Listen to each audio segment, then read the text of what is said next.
Assalamu alaikum. Bismillahirrahmanirrahim. All right. Today I want to talk about a certain subject that it's kind of near and dear to me. It just happened. Something just happened to me this week, so I want to talk about this subject. It's something that affects all of us. So I wanted to kind of shed some light on it from the Quranic standpoint, what the Quran says about it, and our perspective on it as Muslims and non-Muslims. First question I want to start off with the question is, if you could ask one question that Allah would answer for you, what would it be? I want you to just, kind of think about that question before I come to about the middle or the ending part to kind of revisit that and think about what you would ask Allah if you could ask Him one question and you can get that answer for, and you would know for a certainty that answer is correct. So I want to start off with the beginning of everything. Before anything existed, there was Allah, right? There was Allah by Himself, and then everything after Him, everything that He created by His word be, was His creation. So scientists acknowledge that before this universe existed, there was complete nothingness, and then everything started coming into being. What they called it initially was a singularity, and as the Quran mentions, it began to split and open and expand.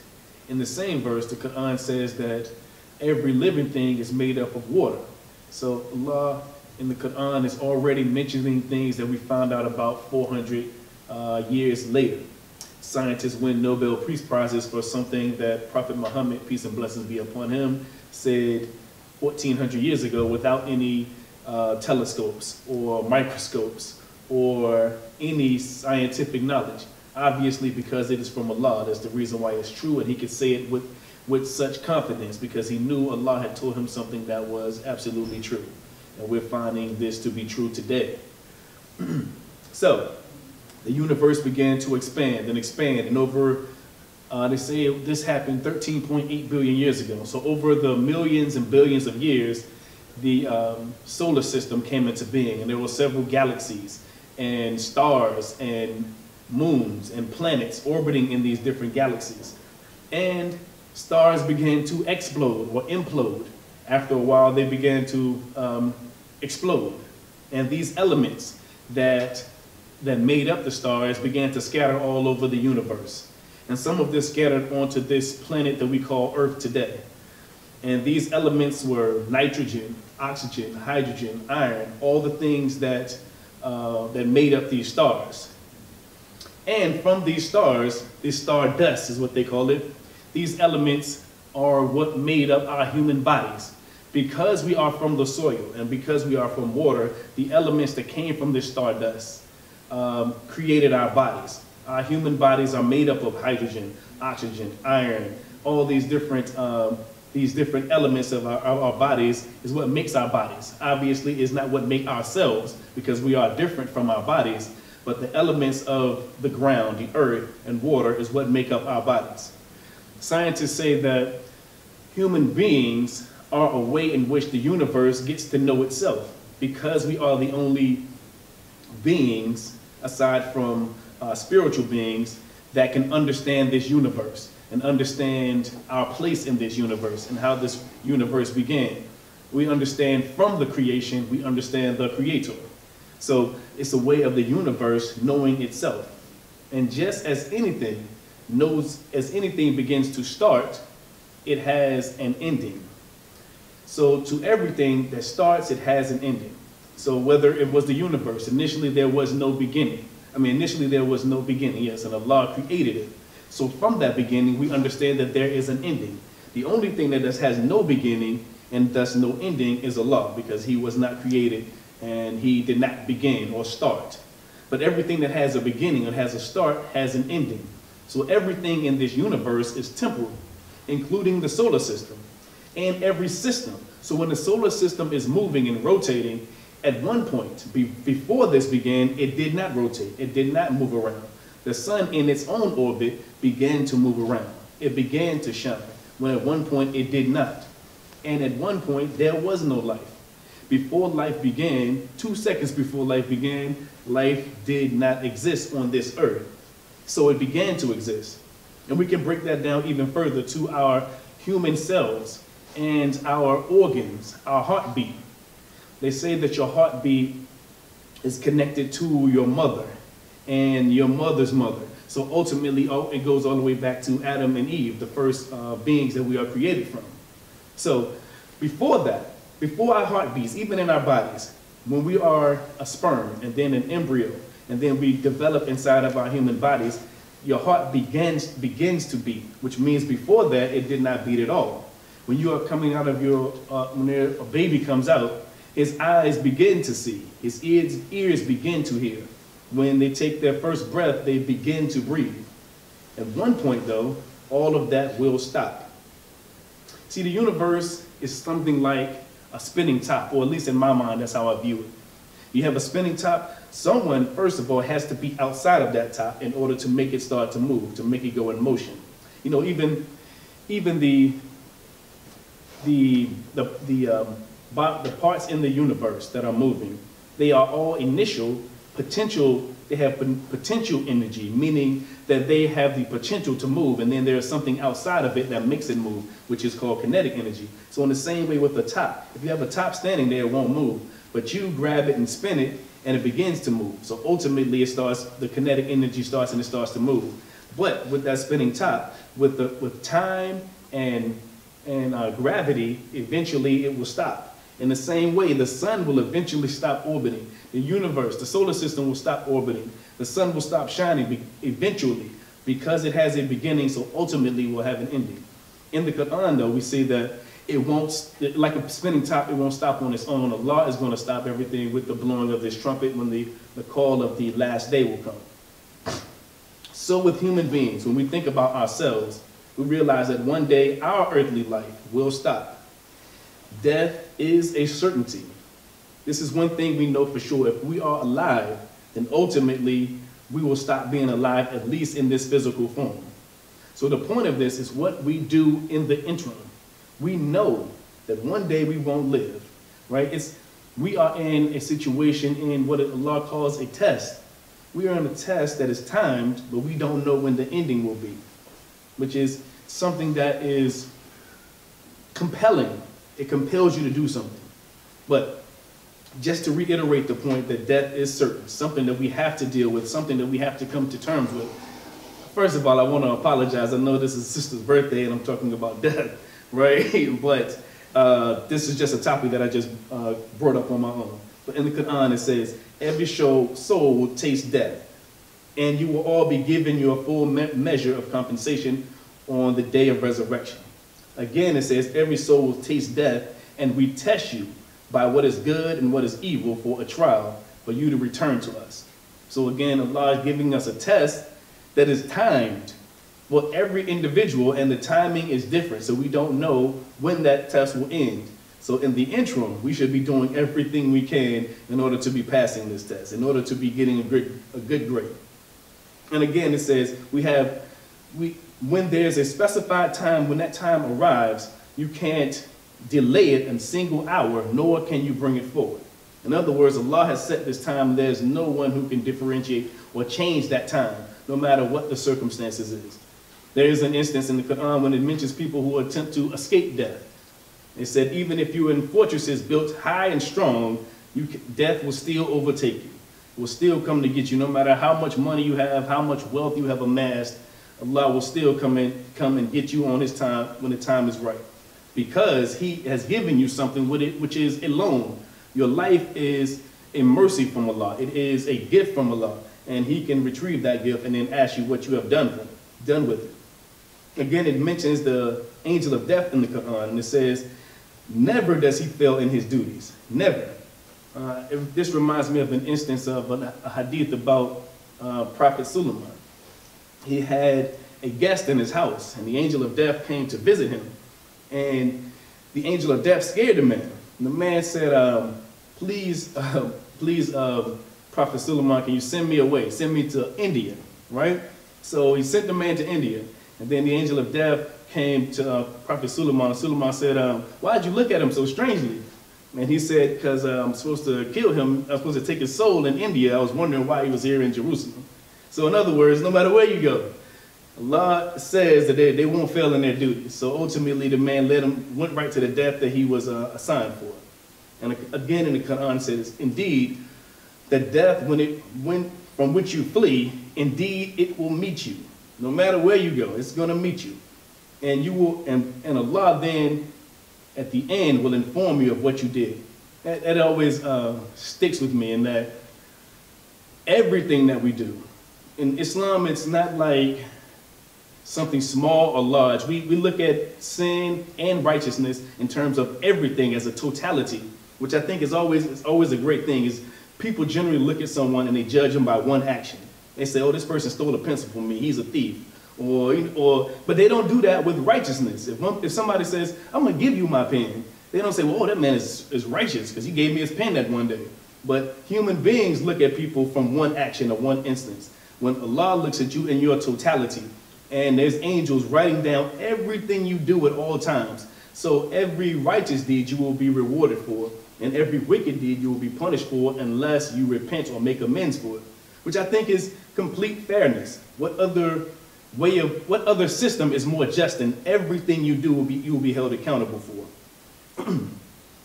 One other thing I wanted to mention about that is I always think about your memory and how your memory can be jogged, can be reinforced by something you see or something you smell, or some small event can trigger your memory from when you were a small child, which means that your memory is in storage. And everything is storage that you have in storage is of importance to you. That means eventually you're going to come back to that again and use it again. So everything that you have already done is already in your mind anyway. You just have to get something to retrieve it out, and Allah will bring everything you've ever done to the forefront. And you will testify against your own self of the things that you have done. I mean, I just think whenever I think about it, I just think about the justice of Allah. As it always says repeatedly, it says you will not be dealt unjustly in the least. How can you be dealt with unjustly when you are testifying against your own self? You did it, you know, so what's the better witness than yourself? And there are some people who believe in God only for the betterments of themselves, or they believe in God, or I'm not going to say they believe in God, but they come to Allah when they are in times of need.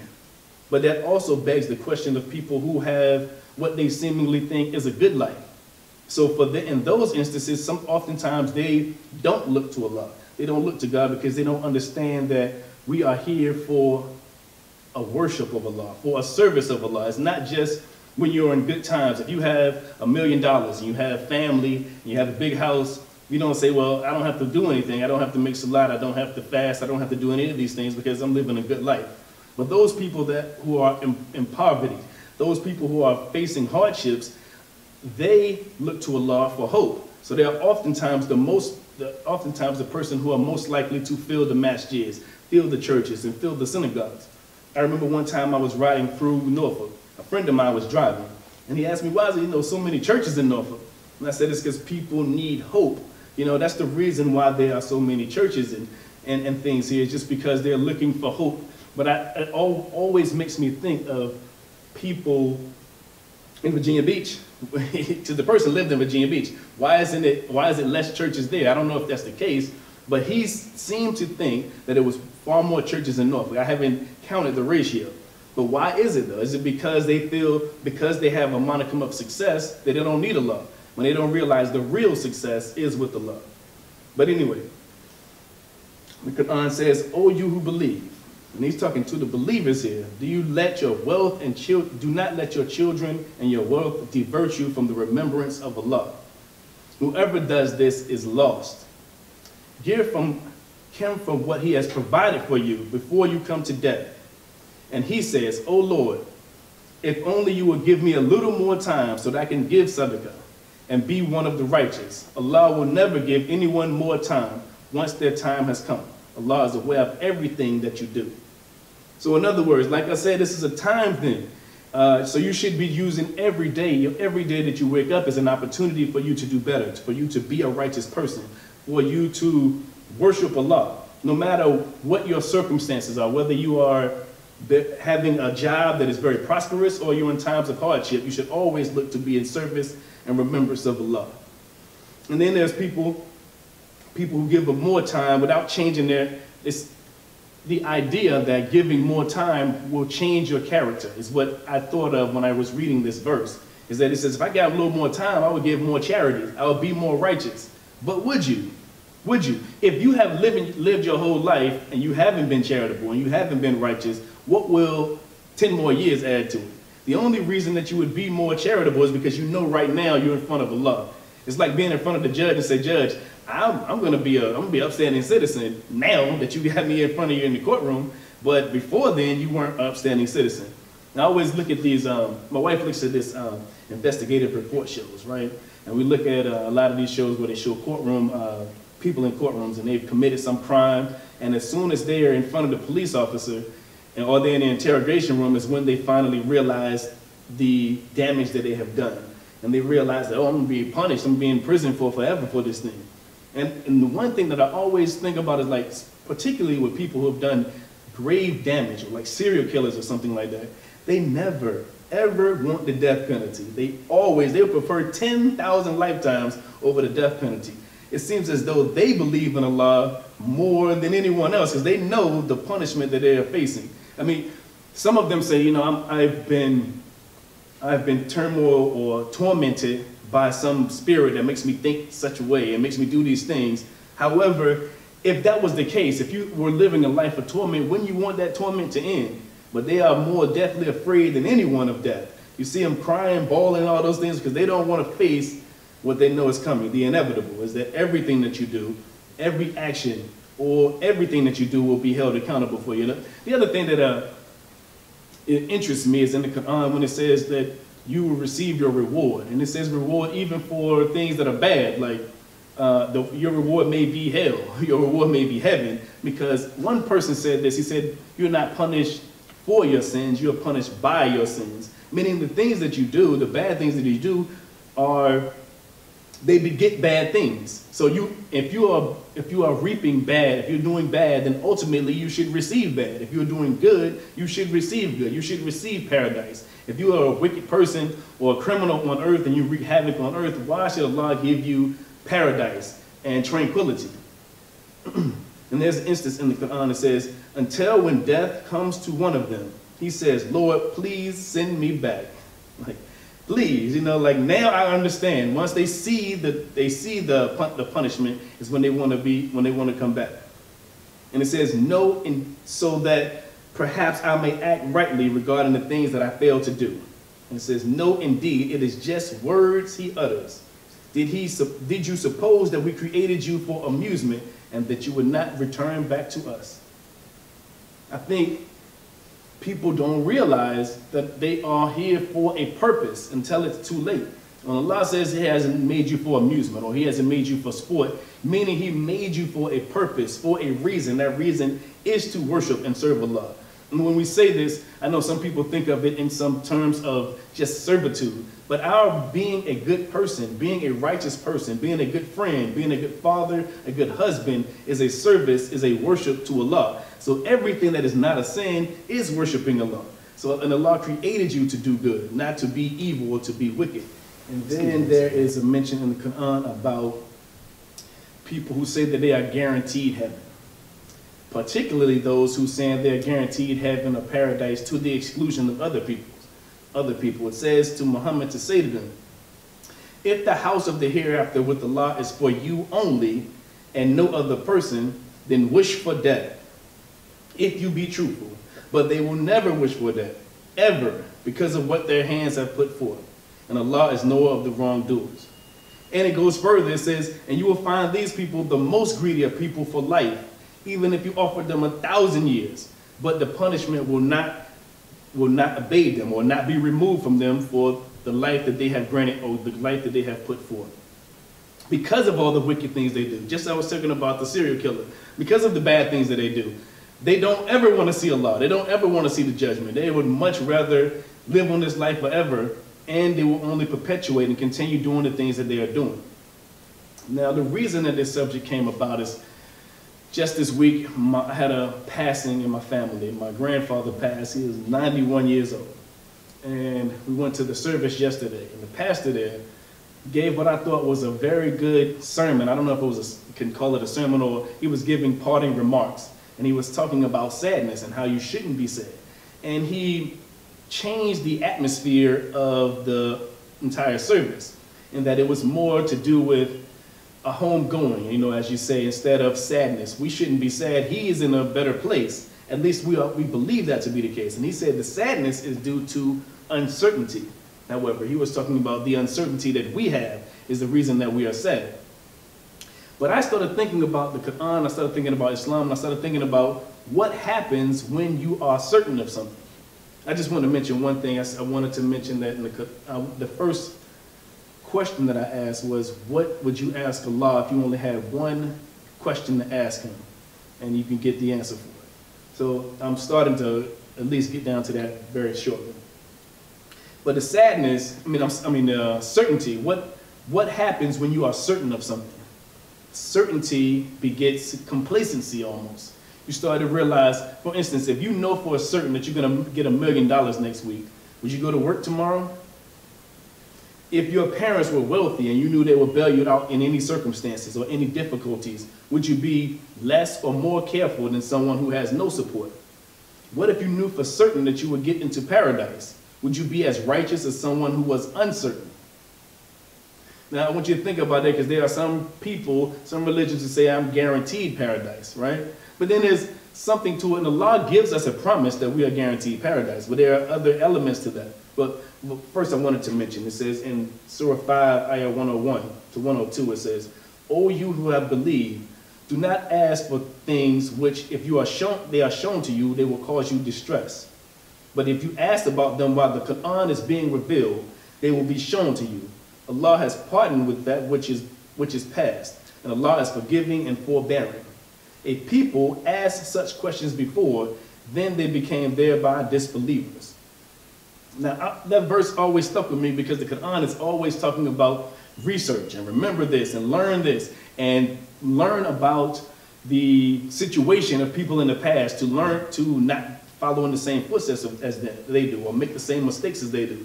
Now he's saying when the Quran is being revealed, don't ask a question which distress you. And that was the reason I asked, what was the question you might ask? I wonder if the question, because it doesn't specifically say what that question is or what this question may be, but whatever it is, it would distress someone and turn them into disbelief. So the question I thought about that people would ask might be, when will I die?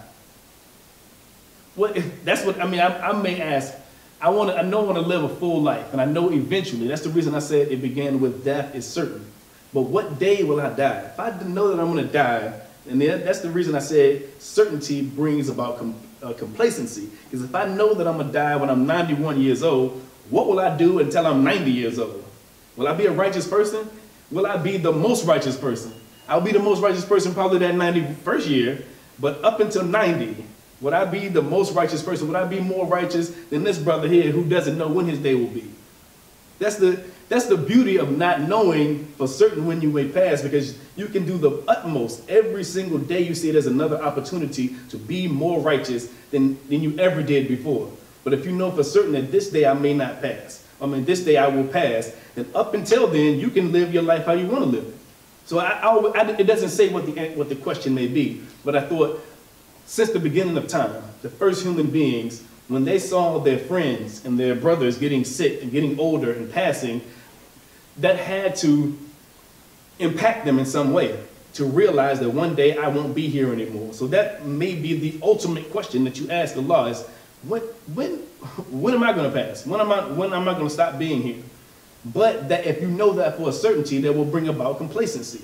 Another question someone may ask is, where is my mother or my father? Did they make it into paradise? Did they make it into hellfire? Those are some questions. Or my son, or my daughter, or my wife, or my husband. I think those are questions that may cause people, if they knew the answer for certain, it may cause people to feel some disbelief or feel some discomfort at least. But one thing that you should realize is that when the Quran talks about paradise and heaven and hell, it makes two different distinctions. repeatedly it says they will live in paradise forever. The same thing it says about hell, they will live in there forever. However, when it talks about hell in one instance, it says in Surah 6, 128, it says, except for those that Allah grants permission to leave. He's talking about people who are in hell. So ultimately, he's not talking about people living in hell indefinitely or infinitely, but maybe indefinitely, meaning that Allah has, with his mercy, he says, to some exception, some people may not be in there forever. And that's again that uncertainty. And the reason that there's uncertainty is because Allah is using psychology on people, saying, listen, you don't want to commit these crimes. You don't want to be the most sinful person and commit sins your whole life because you'll live in heaven forever. Or you may live indefinitely. But there are two different things. Which one it may feel like forever. And the Quran says one day is as 1,000 years. And then it says one day is as 10,000 years. That means that it's talking about your perspective. How that day feels to you. One day in hell may feel like forever. You know what I'm saying? And one day may feel like 10,000 years. And the same thing with someone in paradise. One day could feel like forever to you. But ultimately, the reason that he's saying it's an option, it's possible that you may make it out, but who wants to take that risk? And then the other thing is that the Quran deals with complacency and combats that with weighing your scales. Is that a Muslim is guaranteed paradise if they're a righteous person. And they believe in Allah and they believe in the hereafter. But the thing of that is there are different levels to paradise. You know, as when Prophet Muhammad, peace and blessings be upon him, he went to several different levels. Also, it says in the Quran, those people that are into paradise, some of them will be on the top level and then on the middle level, just make it into paradise. And then there are some that will be the foremost, meaning there is something else to work towards. So if someone says, I believe in this certain event, so therefore I'm going to make it to heaven. Or a Muslim says, I did far more righteousness than I did wickedness, so I'm going to make it into paradise. You can do more righteousness. You can be more righteous to be the foremost or make it up there to the highest level. So I think Allah not only combats this complacency by not telling us when our day will be, when we won't be on this earth, but also giving us the ability to strive for the highest level of paradise. So we won't be on the level that is just the standard. We want to reach a higher standard, the foremost if possible. For the believer, finally, in the Quran it says, and if you are slain or die in the way of Allah, forgiveness and mercy from Allah are far better than all that you could amass. Now it's talking about people who are fighting for Allah and they're slain, but it also says if you die in the way of Allah. In other words, if you die as a Muslim, as a believing Muslim, forgiveness and mercy from Allah are better than all that you can amass. All the wealth, all the fortune, all of the houses, cars, whatever, even children. Because some people, it says in the Quran, people look at how many children they have as a great blessing. And then it says don't fret over that. It tells Muslims particularly, or believers particularly, don't fret over people who have a ton of kids and great and large families and great amounts of wealth, because ultimately paradise is greater than all that they could amass and all that we could amass as Muslims. And the final verse that I thought was pertinent to this, that I always thought is a great verse, is this. It says in Surah 6, Ayah 162, it says, truly my prayer and my sacrifice and my life and my death are all for Allah, the cherisher of the worlds. So not only is your life, but your death, your striving every single day is for the mercy and love of Allah. When it says my life, I mean, you realize, you think about everything you've done in your life, but everything, like to the point of exhaustion where I've done everything I could for you, Allah. So it says my life and my death are for Allah. So you may die in the way of Allah, and we understand also that if one is slain in the way of Allah, then they are not truly dead, but they are forgiven and in paradise. So the reason I wanted to mention this was particularly because my grandfather passed, and I was thinking about legacy. My grandfather was 91 years old. I may not live to be 91 years old. I may pass tomorrow. It's up to Allah to determine, but I know that there are angels that are writing down my book, writing down what I've done every day. So there's a legacy being written for Allah's sake, but then also for your family. That's the reason why I try to write these books as well, because I want a legacy that I can pass to my children. So someone doesn't have to say, this is what your father was talking about, or your great-grandfather, for their kids and their kids' kids. I read the biography of Malcolm X, the autobiography of Malcolm X. Now, the autobiography of Malcolm X is different from the message of Malcolm X, because every book I've written, I've never written a book about my life. I've never written an autobiography about, I was born in Norfolk, I lived in Northview, or I was born in Oakmont North, I lived in Wellington Oaks, and then I moved to Park Place. And because to me, that is not as relevant as your actual message.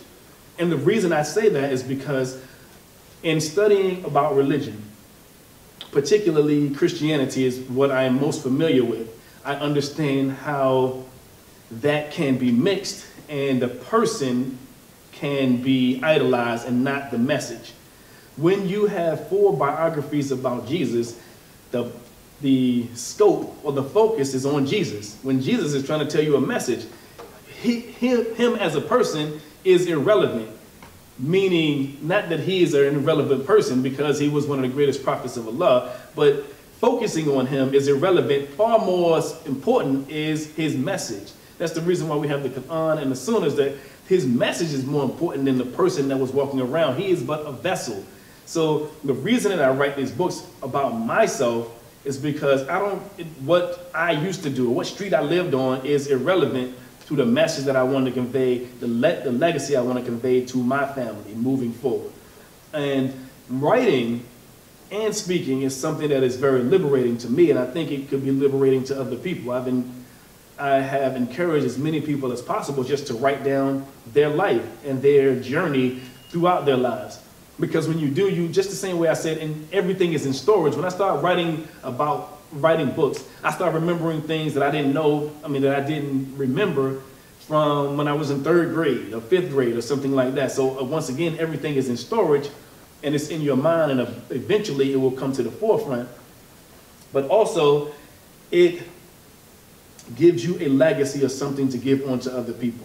Even if you don't want to sell it, you can write a book just on your experience, on the life that you lived. And it may resonate with some people, maybe not today, maybe 100 years from now. The reason I got this idea was actually from a rapper. Now, this rapper is actually a Muslim, but he doesn't rap about things that are halal. And he said that he was trying to change his life because he realized 100 years from now, he'll be in his grave and he'll still be collecting sin. Because somebody will listen to that rap song and hear some negative influences, and they may do something negatively. And 100 years from now, a rap that he said that he thought, everybody had forgotten, may cause somebody to commit some sin. And the same thing can happen in reverse. If you write a good thing or say a good thing, and somebody finds out about it 1,000 years from now, you'll be in your grave collecting reward. So I look at it in that way, is that you are able, Allah has given us the ability to collect benefit far after we're gone from here. And I do realize also that the Quran came about in a time when literacy was beginning to be on the forefront, when writing became on the forefront, when typing and computers, all these things that are mass produced. I thought about people 100 years ago, they had to handwrite the books. The reason I write so many books is I can type it, but these people had to write. In the time of Jesus, the people that wrote the book down, and then they had to, if you want to copy this, they had to write another book, an entire book themselves. Just imagine. That's why literacy that's why people were so illiterate. Like over 90% of the people were illiterate because only a certain amount of people had that money to get that schooling, and then other people, it took forever to write the textbooks. You know what I mean? So we are living in a time and we have an opportunity every day that we live to build our legacy and to spread as much righteousness, as much positivity as possible. Because there are people who are spreading negativity all day long and they never ever stop. Like the Quran says, if you give them 1,000 more years, what are they going to do? Or if you give them 10 more years? The Quran says they are only uttering words. If you gave them 10 more years, they would keep doing sin. The only way they will stop is when they're in front of their Lord and Maker. And then say, oh yeah, I would have changed. Give me 10 more years. There's one verse in the Bible where Jesus is talking about Lazarus the beggar and a rich man. And Lazarus and the rich man have died. And Lazarus is in heaven. They call it Abraham's bosom. And he's living, he's living in luxury, He's living a pleasant life in paradise. And the rich man is burning in hell. And there's a barrier between them in which they can see each other. And the rich man says, can I please, can you give me some of that cool water so I can drink it? And he said, there's a barrier between us that I can't give it to you.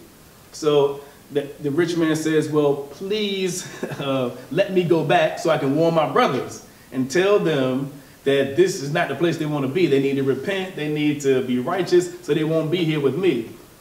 And it is said to them that your brothers have Moses and the prophets. So if they can't convince them, you won't be able to either. So ultimately it's saying all of these things in your whole life, you have been given the direction, the proper direction to follow.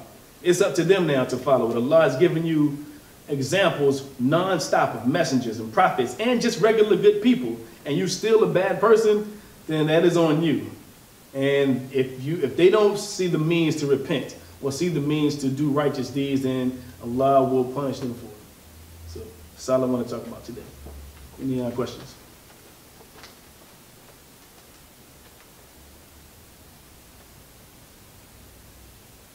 All right. Assalamu alaikum.